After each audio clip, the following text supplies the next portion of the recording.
coisas, promessas, às vezes com um fundamento, né, com uma perspicácia tão bonita e tão aprazível aos nossos olhos, mas que nada acontece. Parece que a gente vive um emaranhado de problemas e não entende o porquê, que muitas coisas caem na nossa cabeça e em alguns momentos com uma intensidade, uma força, parece um avalanche, parece que é uma distribuição e uma tonelada de problema em cima da cabeça de uma pessoa que se sente frágil, incapaz, insuficiente para resolver uma pequena querela.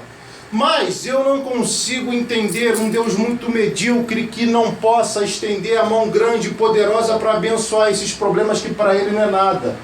Quantos aqui no ano de 2013 passaram por problemas, por tribulações? Em algumas versões você vai ver que esse salmo fala sobre tribulação, na outra versão ele vai falar sobre angústia e por aí vai. O que importa é uma coisa só: problema, tribulação, dificuldades, atrocidades e até mesmo calamidade vem sobre um crente que é justo, que é fiel, que é dizimista, que é ofertante, que está sempre na presença de Deus buscando. É tanto problema que cai na cabeça de um indivíduo que é tão honesto, tão justo, muito melhor do que eu que estou aqui falando com você. Essa avalanche desmorona sobre a sua cabeça e você não entende o porquê que isso tudo acontece. Você está num lugar que só te ensina que você vai ter coisa boa, só ensina que vai ser o melhor.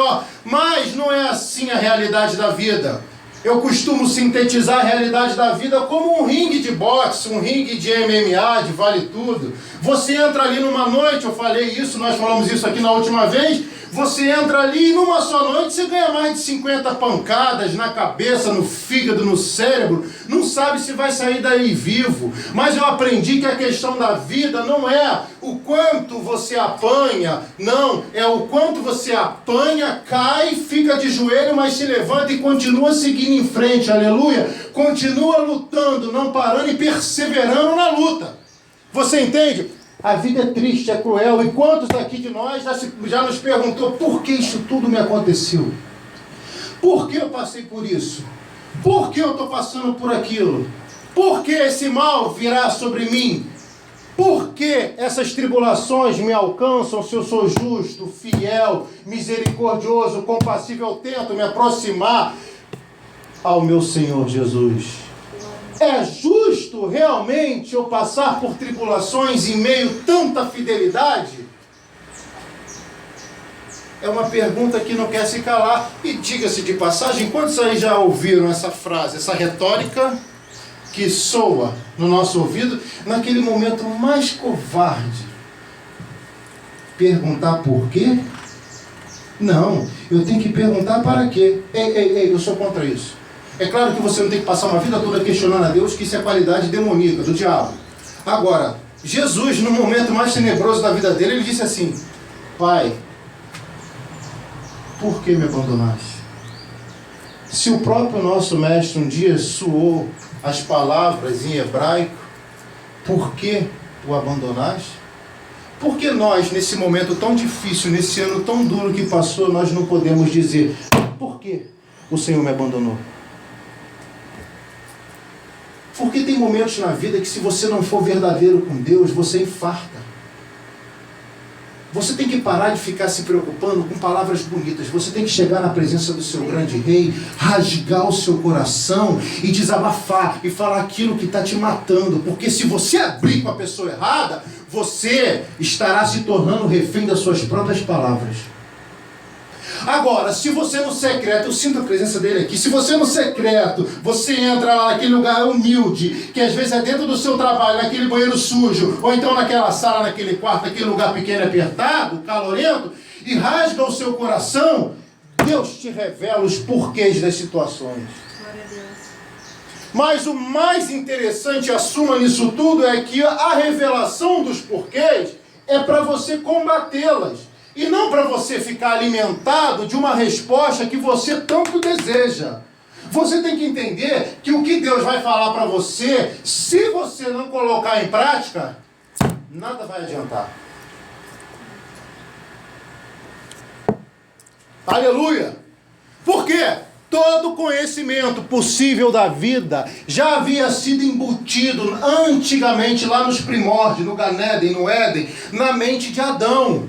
Tudo que nós precisávamos, aleluia, presta atenção, para poder viver uma vida feliz hoje já tinha sido colocado, miscigenado, inserido dentro da mente do homem. Só que Adão desobedece, peca, tragédia, primeira tragédia da humanidade, peca, ai Deus, pecou, então agora é diferente. Adão é tirado do paraíso. E quando ele é tirado, a palavra que é santa, justa, bendita, poderosa, que estava toda na sua mente, ficou fora. Estava dentro dele e passou a ficar fora. E quando a palavra saiu, isso é forte, aleluia, quando a palavra saiu de dentro de Adão, ela passou a ser escrita em paredes, em pedras, em rochas, em madeiras, em pergaminhos, em papilos.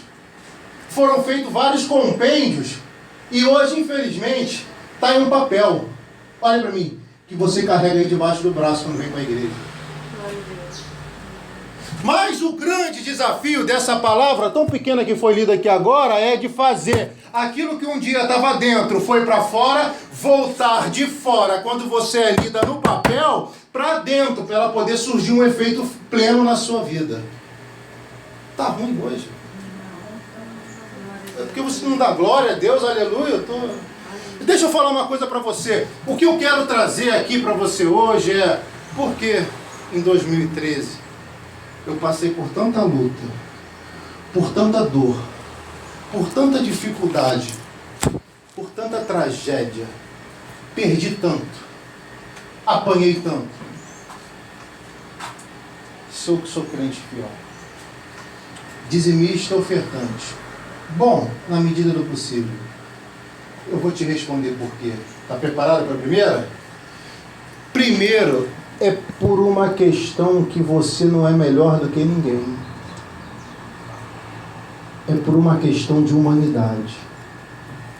Porque tem pessoas, aqui não tem isso, que acha que veio para a igreja tem que ser tratado diferente da pessoa que é espírita ou macumbeira, que é católica ou mormon. É verdade ou não é? É verdade, eu sei do que eu estou falando, eu converso com muitas pessoas, observo e ouço. Então achou que se converteu? Pronto, eu me converti. Vou ter um tratamento diferenciado. Você está muito equivocado. É porque subliminarmente é ensinado em alguns lugares que você veio para Jesus, vai ser mil maravilha. Acho que é isso. É pelo contrário. Você veio para Jesus, você entrou no ringue de boxe. Só que com uma diferença.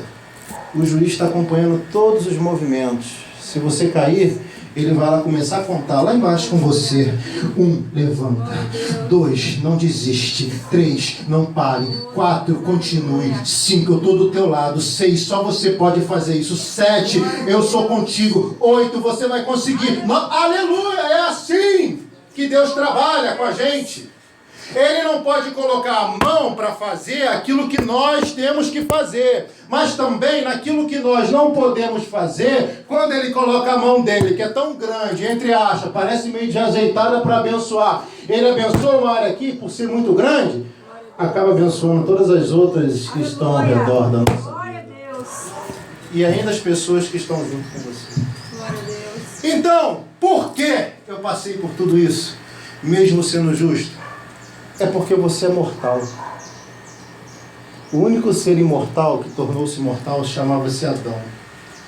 E Deus, quando tira ele da imortalidade, coloca ele na mortalidade. E nós somos descendentes de Adão. É por isso que nós somos mortais.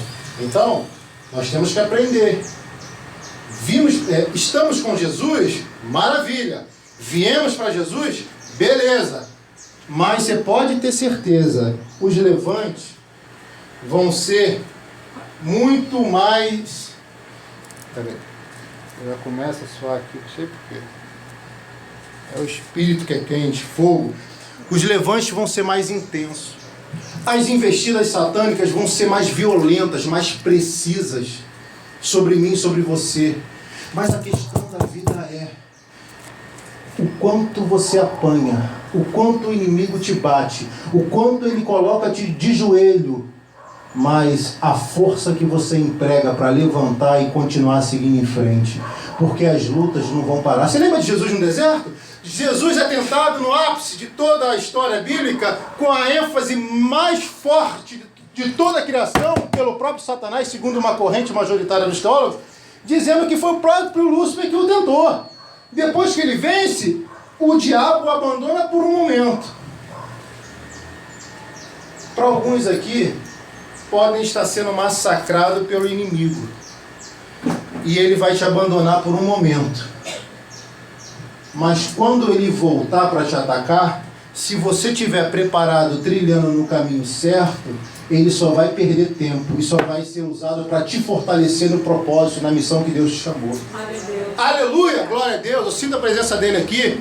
Então a gente tem que entender que a gente está na igreja, nós estamos aqui cultuando esse Deus lindo, maravilhoso, justo, clemente, soberano, eterno, todo-poderoso. O que é, era e sempre há de ser, é esse que está aqui no nosso meio. Então, nós estamos aqui cultuando, mas quando saímos vamos enfrentar luta, vamos enfrentar tribulações, vamos enfrentar problemas. Mas por que isso acontece? Primeiro, para você entender que você não é nem super homem, nem mulher. Você é mortal, limitado, você é fraco, mas aquilo que está dentro de você é que te dá força para vencer aquilo que está fora de você tentando te derrubar. Você entende o que eu falo? Olha para mim, aleluia. Então, é o que está dentro de você que te torna forte. Por isso, o que Deus tiver que fazer na sua vida, primeiro Ele faz dentro, para depois fazer nas pessoas que você tanto quer que Ele mude. Está entendendo? Porque senão é aquela palavra que soa aí fora. Crente é hipócrita. Por que falam isso? Porque não querem deixar ser trabalhados sempre por dentro. E sempre querem que as pessoas que estão ao lado dele sejam melhor. Ei, Deus não vai falar. O Deus que eu conheço não faz isso não. O Deus que eu conheço fala, você quer que ele seja fiel? Então seja fiel você primeiro. É? Você quer que ele seja melhor? Seja melhor você primeiro. Tá ruim hoje? Então, por que as tribulações vêm sobre a minha vida? Por que os problemas chegam na minha casa? Porque você, por uma questão de humanidade, nós somos mortais. Vivemos num mundo que a qualquer momento a gente para de respirar e dorme. Porque em Salmo 13:3 diz que a morte é um sono. Alumia os meus olhos, Senhor, para que eu não durma o sono da morte. E nós somos tão miseráveis, tão fracos. Se a morte é um sono, todo dia de noite você dorme e pela manhã você acorda, certo? Concorda, né? Então todo dia de noite você morre e acorda. Você vai morrer e acordar todo dia. E aí chega esse daí, super não sei o quê, aí Deus olha lá do céu, está se gloriando de quê? Não aguenta 2 dias sem dormir? Entendeu? É para você e para mim mesmo. Então, por que Deus permite a tribulação na minha e na sua vida? Para nós entendermos, isso é tão objetivo, óbvio e simples, que nós somos humanos. Estamos sujeitos a tudo, a qualquer coisa. Isso é bíblico. Mateus 5, 44 e 45 diz que ele faz o sol nascer sobre justos e injustos. Eclesiastes 5:9 diz que tudo sucede igualmente a todos. O que sucede ao bom, sucede ao mal. O que sucede ao justo, sucede ao injusto. O que sucede àquele que sacrifica, sucede àquele que não sacrifica. Por quê? No versículo subsequente diz: todas as coisas acontecem de igual forma para com todos. Então, se está acontecendo com você, é porque você está firme no propósito. E cada vez que você firmar mais no propósito, a intensidade do inimigo vai ser maior. Mas quanto mais intensidade, isso é combustível. Atenção, isso é combustível no seu motor, para fazer você desenvolver mais, crescer mais, subir mais. Porque o crente fica mais crente na prova, na luta, na dificuldade, do que na bênção. Na bênção ele se esquece de Deus, eu não sei porquê. Se esquece, eu estou tão bem, estou com dinheiro no bolso, estou com carro, estou com a mulher que eu queria, estou com os cartões de crédito que eu quero, então eu vou fazer o que eu quero e eu não tenho mais tempo para Deus. Aí Deus vai lá, não aprendeu a lição que eu te dei no deserto, não? Vem cá, crentinho justo, vem cá, crentinho bonzinho, e vai lá e bota ele lá no deserto, e fica aí no deserto, sabe por quê? Porque é melhor lá no deserto você subir do que na bênção você descer. Tá ruim? Glória a Deus. Por que Deus permite a tribulação na nossa vida? Primeiro, por uma questão de mortalidade, humanidade. Nós somos iguais a todo mundo. Nós não somos melhores que as pessoas que professam outra fé. E você não se assuste com o que eu vou te falar não, tá? Não se assusta não. Tem muito espírito e macumbeiro que tem mais caráter do que crente. Sabia disso? Tem muito católico que tem mais caráter do que aquelas pessoas que são testemunhas de Jeová. E por aí vai. Não se assusta com o que eu vou falar não. E o que salva a gente, o que salva o homem, não é aqui, não é isso não. É caráter. É o que está dentro e não o que está fora. Então é isso que vai te salvar, é isso que vai me salvar, é isso que vai te salvar. É o seu caráter, a sua conduta, a sua maneira de se reportar. E diga-se de passagem, é difícil, porque você convive com pessoas que são diferentes, ainda mais quando você casa. Ainda mais quando você vai se relacionar com família. Eu não digo família só marido e mulher, não. Eu digo família no conglomerado todo de pessoas que são do seu sangue, tipo sanguíneo. Então, quando você vai conversar com pessoas, até na sua rede social, no seu trabalho, cada um tem uma mente, tem uma criação, tem uma cultura, tem uma visão, tem uma forma de pensar. Então você começa a se relacionar com pessoas que é diferente de você. E quando você pensa assim, eu sou melhor do que ele, você está sendo pior do que ele. Você tem que se colocar na sua posição real de quem você é, que daqui a pouco você vai saber o que eu e você somos. Por que Deus permite a tribulação na nossa vida? Essa é mais forte, apesar de ser tão simples. E aparece que todo mundo já sabe disso, eu só vou reforçar. Porque nós precisamos reconhecer quem verdadeiramente somos.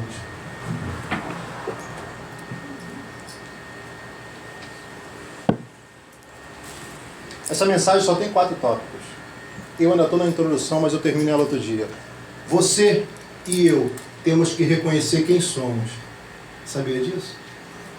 Porque quando você acha e julga ser aquilo que não é e nunca será, você vai agir como tal e vai desandar tudo aquilo que Deus separou para você.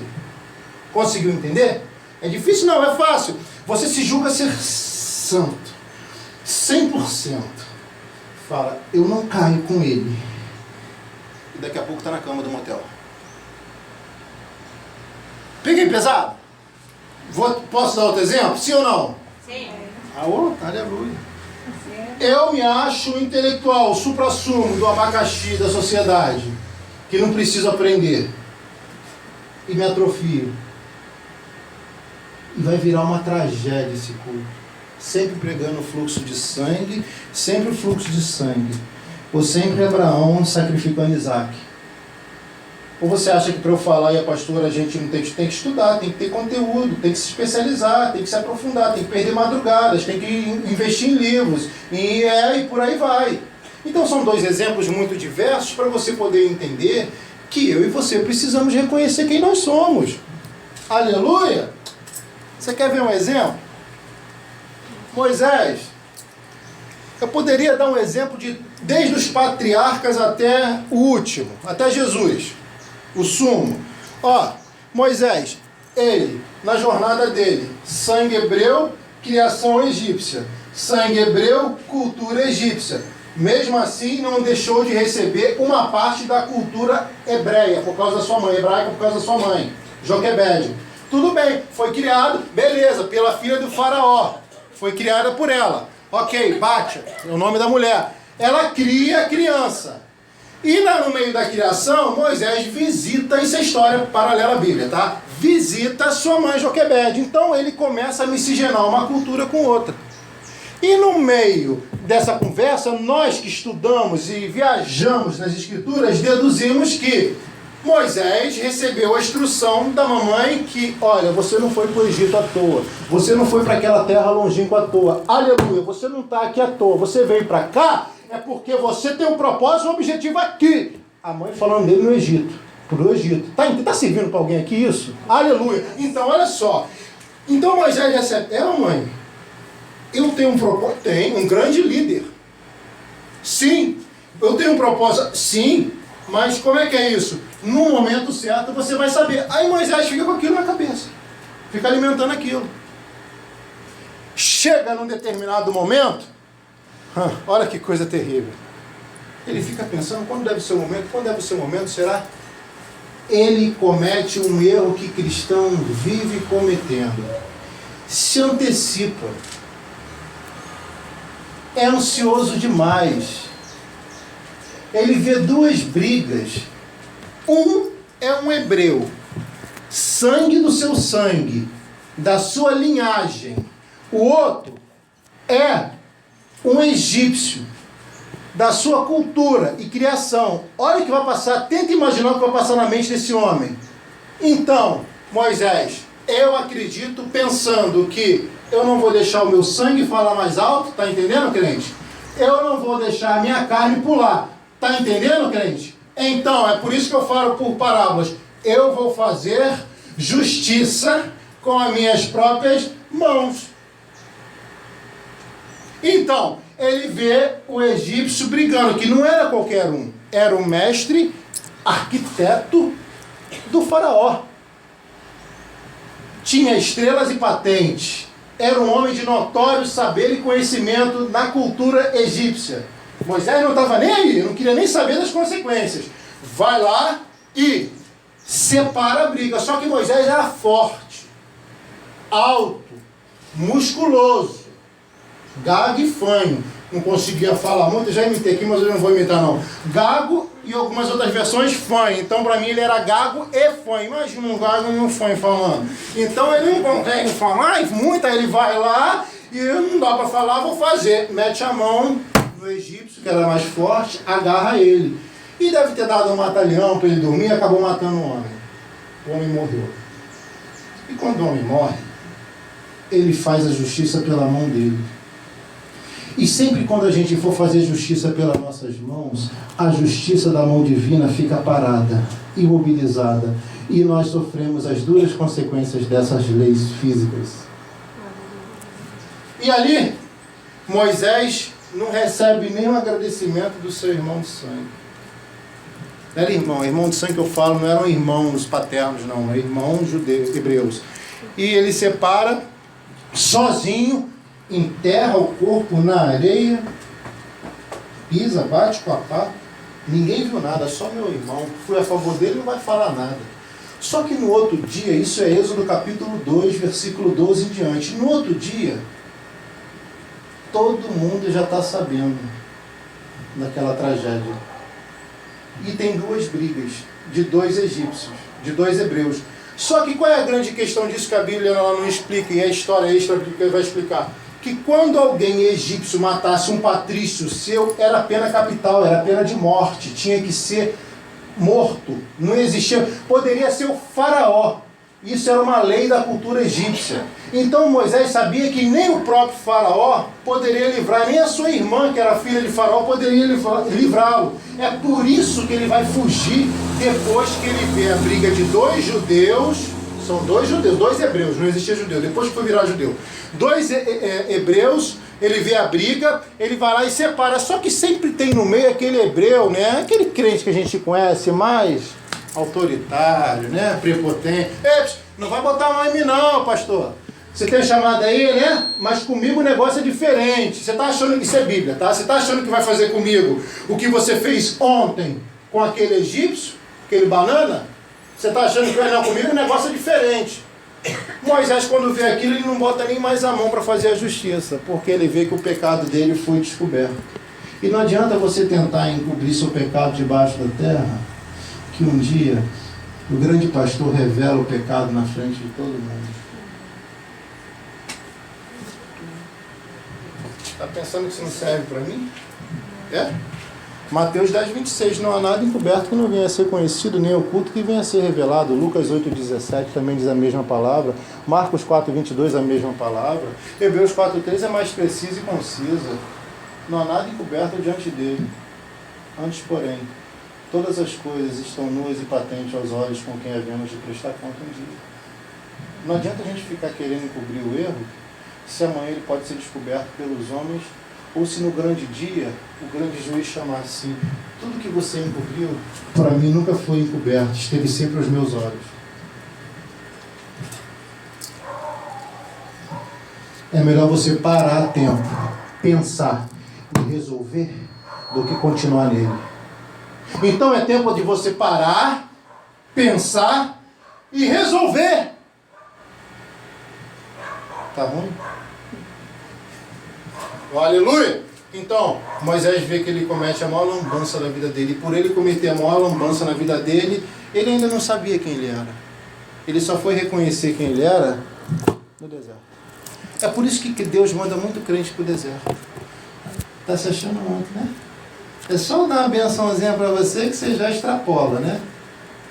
Atrapalha tudo, quer humilhar os outros, quer pisar nos outros, fala demais, questiona tudo, ameaça até não ir mais na igreja, briga com quem não era para brigar, cria confusão com quem não era para criar, né?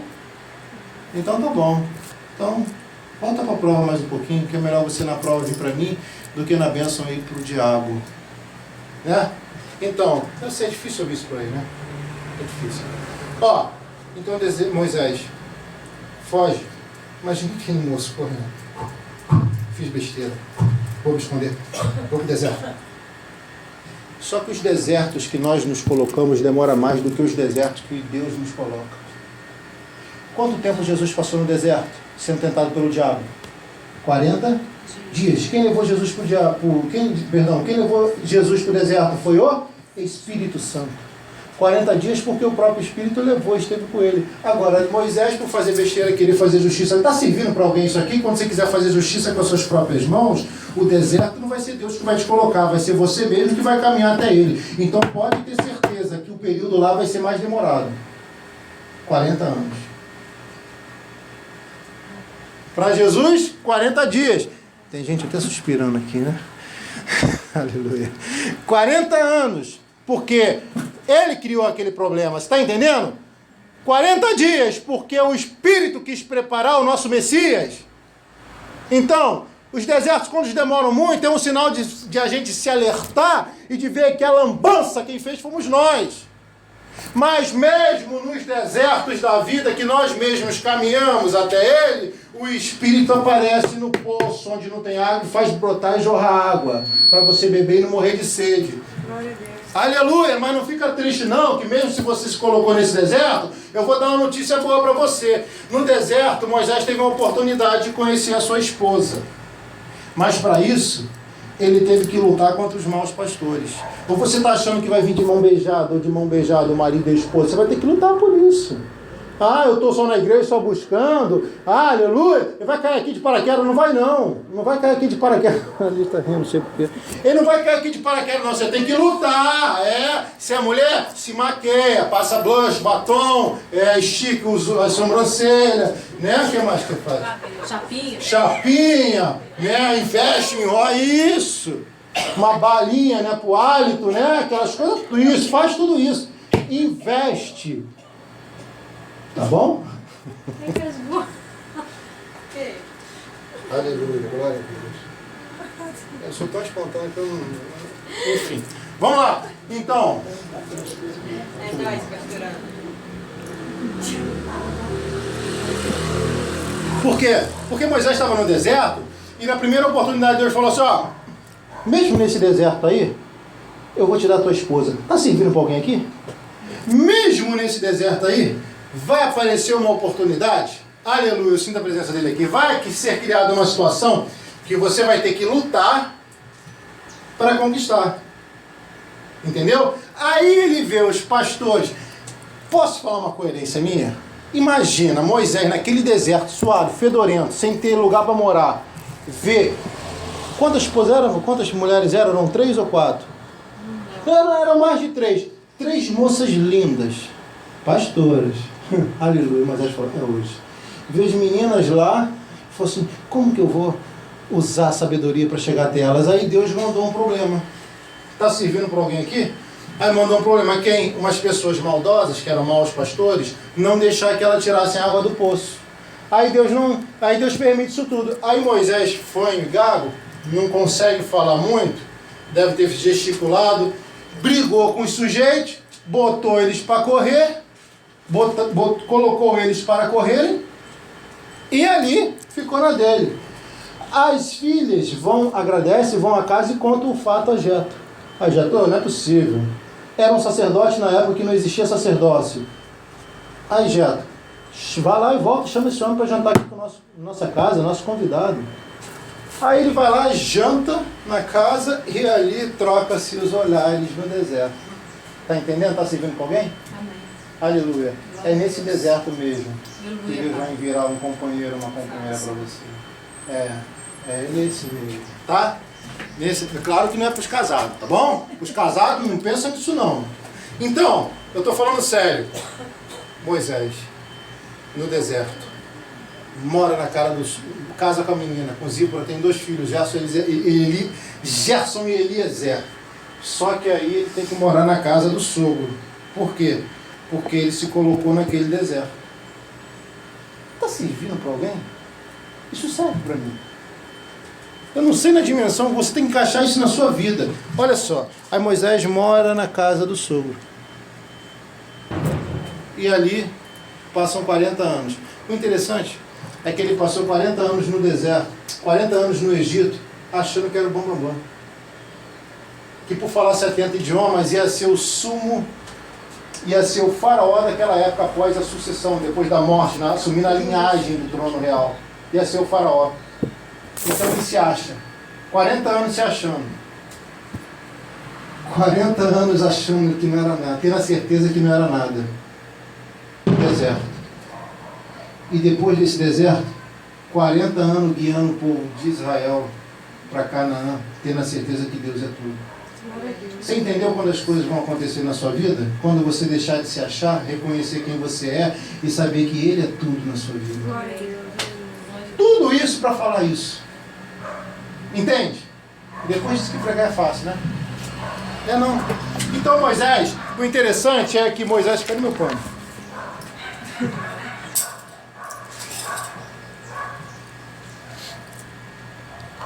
O interessante é que Moisés, ele se antecipou num problema, foi para um deserto, tentou resolver do jeito dele, e aí lá no deserto, ele vai virar para Deus em Êxodo 3:11 e diz assim: quem sou eu?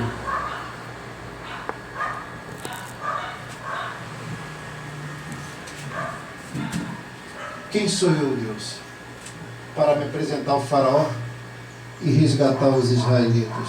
Você entendeu? Não? Você precisa reconhecer quem você é para Deus te colocar no propósito, no objetivo da sua vitória.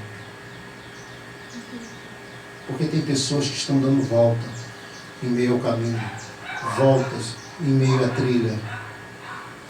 Você precisa reconhecer. Moisés diz a Deus assim, quando ele aparece na sarça: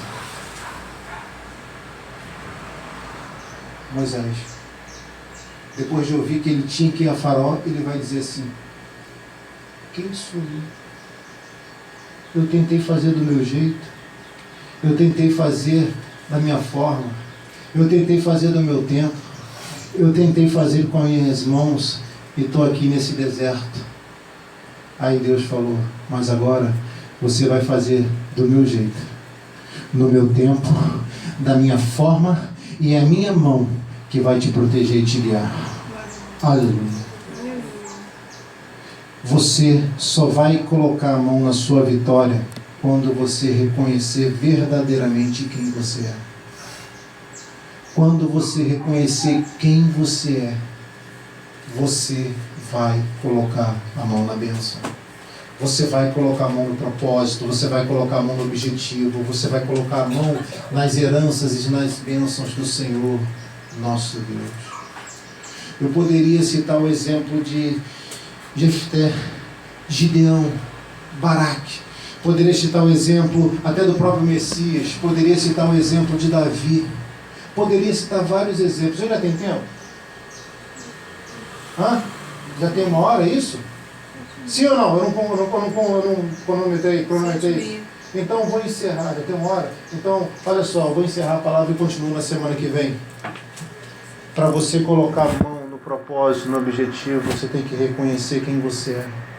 Você tem que reconhecer que você é limitado, que você é fraco, que você está sujeito a qualquer tipo de coisa que acontece com o ser humano mortal. Mas o que vai fazer diferença é a palavra que um dia esteve lá no Gameden, dentro de Adão, saiu e hoje, daqui, dos pergaminhos, isso daí que você carrega do braço, ela tem que ter o poder de sair daí e entrar na sua mente, entrar no coração e você vivê-la. Aleluia! É isso que vai fazer diferença, e uma das funções pastorais é trazer essa palavra que está nesse papel aí que fora, a voltar a existir aqui dentro. Aleluia! Quem nós somos, eu sintetizo e resumo. Essa palavra, não estou sem brincadeira, não tem 10% que eu preguei essa palavra, não tem 10%. Essa foi a primeira palavra que eu preguei na minha vida, no meu ministério, e foi muito diferente hoje. Mas se Deus quiser eu continuo ela. Olha só que coisa interessante. Moisés, ele reconhece quem ele é, e Deus imbui ele do maior. Moisés hoje, eu acredito que ele não existe túmulo. Eu acredito que não existe túmulo. Sabe por quê? Porque senão ele ia ser venerado lá em Israel, até pelos islâmicos, pelos árabes, pelos muçulmanos. Todos iam venerar esse homem, porque ele foi o primeiro legislador nas Escrituras Sagradas. Em Deuteronômio 34:10 diz que nenhum profeta se levantou como Moisés, que realizou grandes feitos, milagres e prodígios perante a face de Faraó.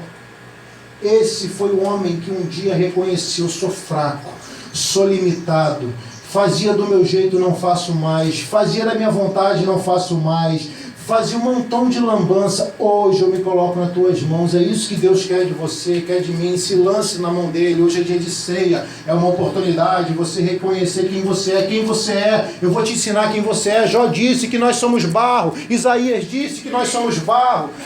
A palavra de Deus em Gênesis 3:18 diz: homens, tu és pó e ao pó tu retornarás. Se eu pego isso aqui, ó o pó subindo aqui, se eu pego isso aqui, não consigo nem pegar, jogo pro alto, desfalece, desmerece, não dá nada. Mas mesmo aquilo que não dá nada para os homens, foi o que Deus pegou lá, o pó, juntou com a água, fez um boneco e soprou a Neshama, o fôlego de vida nele. É isso que nós somos, reconhecendo as nossas fragilidades, nossas debilidades, a nossa matéria, a nossa fraqueza. Aí sim, eu digo, o Espírito Santo pode habitar na fraqueza e te tornar um homem forte.